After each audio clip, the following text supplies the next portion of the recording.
Okay, so I just wanted to make a couple videos for you all so that you feel comfortable using this Chattanooga machine in preparation for your E-Stim skill competencies.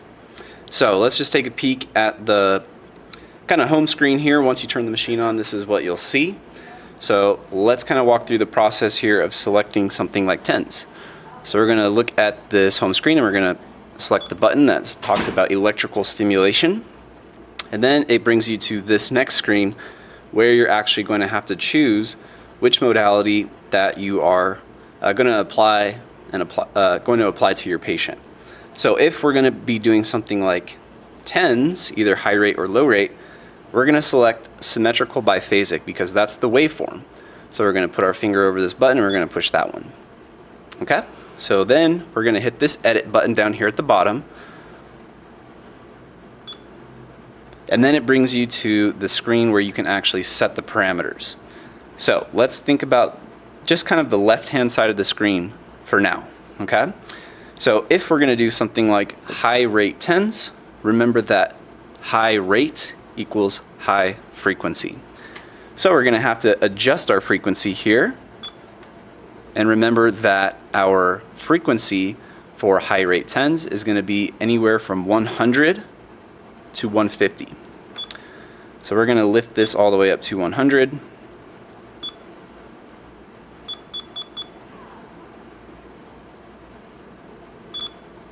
then we're going to hit the back button. And just remember again, when it's high rate, we need a low phase duration, or you'll probably see the term pulse duration as well. So we're going to select the phase duration. And for high rate TENS, if we have a high frequency, then we need a very low phase duration. So we're going to go anywhere from 50 to 80 with this one. And you can see that it goes in increments of 20s here.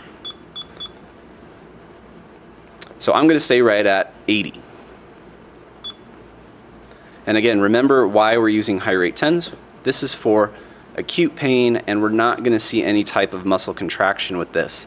It should be sensory level, so they'll feel that tingling sensation, and it should be a strong tingling sensation, but it shouldn't be intense enough to elicit a muscle contraction.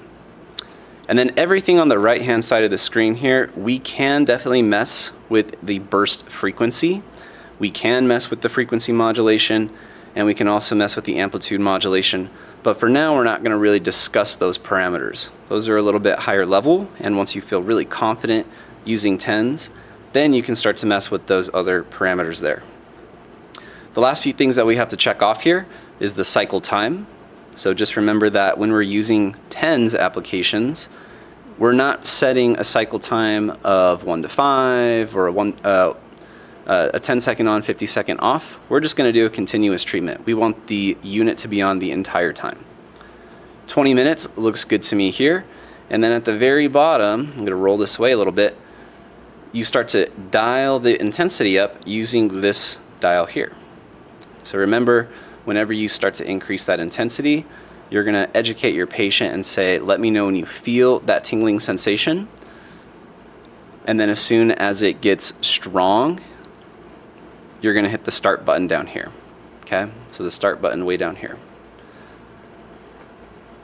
And that's really it for your high rate TENS besides the pad placements, and that'll be in a separate video that you see.